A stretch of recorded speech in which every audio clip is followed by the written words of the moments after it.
LiveFreeFM, Paranoid. All right, ladies and gentlemen, welcome back to the show. It's LiveFreeFM. I'm your host for the evening, Paranoid. I got my co-host from Ghost of the Republic, Ghost Dog, on with me. How you doing, Ghost? Doing pretty good. I just put in a chat room. They were talking about petition the courts, and petition, isn't that the same as begging the courts to accept something? It is, and that's actually going to lead right into what I was going to discuss right before we came to the break. Not particularly with CPS, but with the Occupy Wall Street movement and the idea that these people can beg the government to create laws that will favor them rather than favoring these giant corporations. And you know, it goes along with the idea of petitioning or begging our representatives. I mean, if you have to beg your representative to do something, that right there should tell you that that person is not your representative anyways, because a representative is supposed to do what you tell them to do.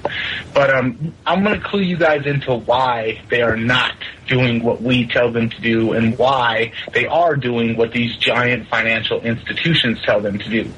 And that is very simply this. Government gets its money three ways. Government, the first way, and the way that they get the majority of their money, is taxation. They steal it. They force people to give it to them, and they threaten them with violence and incarceration if they do not get that money. So one large percentage of the money that they get is guaranteed by threat of violence. They're going to get it no matter what. The other part of their operating money comes from lobbyists. A lot of government money comes from lobbyists, from these big giant corporations who have lawyers and who have all kinds of loopholes to get out of paying those forced contributions, those taxes. So the money that these giant corporations are giving over to them are almost voluntary. They don't have the gun held to their head in order to get that money from the corporations like they do from the people. So, and then the third, obviously, and most people don't even understand this particular subject, is the third area that the government gets its spending money is they have the Federal Reserve.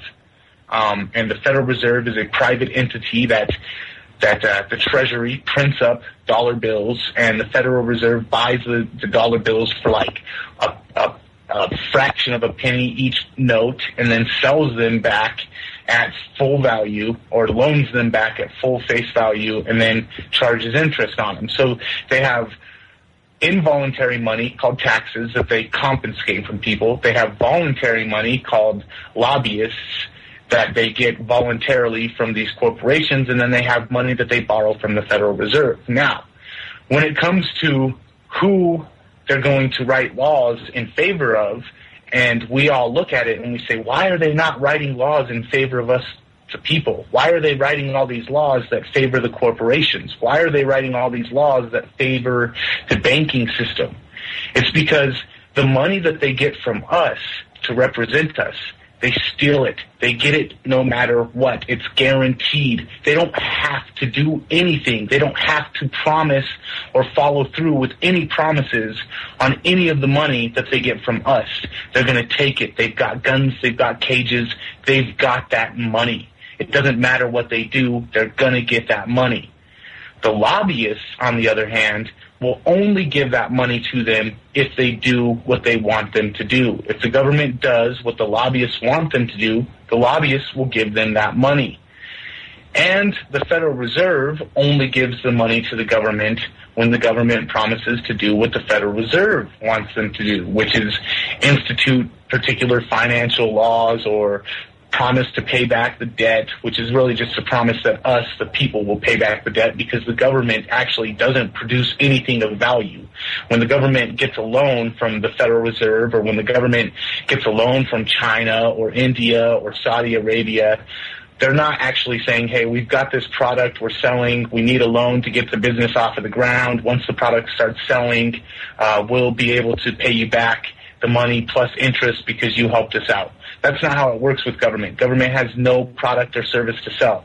Government has you, your sweat. When government borrows money from the Federal Reserve, when government borrows money from China, what they're saying is, hey, we've got these idiots who are working for us, and they're giving us their money, and we promise that we will use guns, violence, and cages to collect money from them, and we will get as much money from them as we possibly can in the future, and we'll take that money from them and we'll give it to you, China, or the Federal Reserve. So when it comes to lobbyists versus taxpayers, the money that they get from taxpayers, they're going to get it whether or not they do what the taxpayers want. The money that they get from lobbyists, they're only going to get it if they do what the lobbyists want. So if you've got the ability to write law, to create reality, which these people believe they have that ability, I think it's megalomaniac, psychopathic type of line of thought to think that writing down something on a piece of paper should alter reality for everyone around you anyways, but they do not agree with me. They think it's just perfectly rational and civilized to live that way.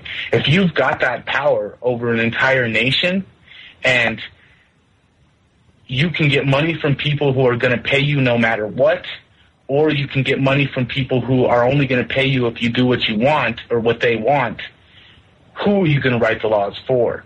It's like we're all out in the field picking all kinds of cotton, and the slave masters in the big old house on the plantation, they're trading all that cotton to the other guy down the road who's got a tobacco field.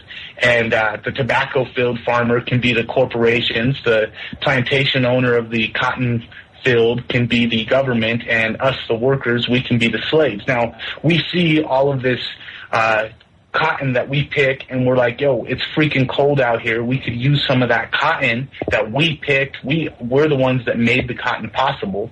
We could use some of it for some wool clothes because we're freaking freezing out here. But our master, who we work for, whether or not he gives us the wool clothes, he takes that cotton and he trades it for some tobacco from the tobacco guy down the way. We can look at that and say, why? Why would he do that? He's supposed to love us. He's our master. Well, hello, he's going to get us to work for him no matter what, because he's got violence backing up what his authority over us is. The tobacco farmer down the way, he can't just go in there and steal the tobacco. He has to voluntarily interact with that. And that's what I'm saying.